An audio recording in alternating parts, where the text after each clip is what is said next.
Captain মেহেদী Hasan Miraj match হারার পরে তিনি বললেন এই উইকেটে 248 রান ততটা কঠিন না। ঠিক পরেক্ষণে দেখলাম সাইফ হাসান আবার বললেন উইকেটের আচরণ শুরু থেকেই একটু ভিন্ন ছিল, খেলাটা একটু ডিফিকাল্ট ছিল, সেটা শুরু থেকেই। তারা দুজনই ক্রিকেটার, তারা দুইজন দুই রকম কথা বলেছেন উইকেটের আচরণ নিয়ে। আমি ক্রিকেটার না, আমি বা আমার বলাটাও সে অর্থে স্বাভাবিক লাগবে না কারো কাছে, কিন্তু আমার ওই দৃষ্টিকোণ থেকে যেটা মনে হয় যে নিউজিল্যান্ড লাস্ট 3 ওভারে কোনো বাউন্ডারি হাঁকাতে পারে নাই, সেই নিউজিল্যান্ডের বিপক্ষে 248 রান করা অবশ্যই কঠিন ছিল।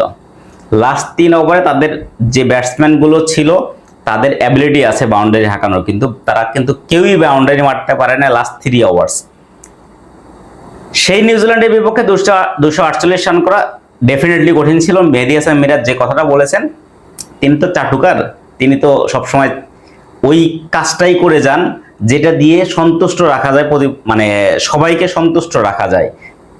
এই কথা দিয়ে হয়তোবা বোর্ড সভাপতিকেও তিনি সন্তুষ্ট করার চেষ্টা করেছেন, কিন্তু বাস্তবতা হচ্ছে উইকেটের আচরণ আসলেই ভিন্ন ছিল এবং তাদের বা নিউজিল্যান্ডের যে স্পিনাররা বল করলো তাদের বোলিংয়ের ভেরিয়েশন, কখনো কখনো নিচু হচ্ছে বল, কখনো কখনো আনএভেন বাউন্স হচ্ছে, সেটা দেখেই বোঝা গিয়েছে উইকেটের আচরণ কেমন বা উইকেটে রান করাটা কতটা কঠিন। তবে আমরা যে প্রেশারটা নিয়েছি নিজেদের ঘাড়ে সেখান থেকে আর বেরিয়ে আসতে পারিনি। এই প্রেশার রিলিজ করার জন্য যে ক্রিকেটটা খেলা দরকার সেটা হচ্ছে স্মার্ট ক্রিকেট।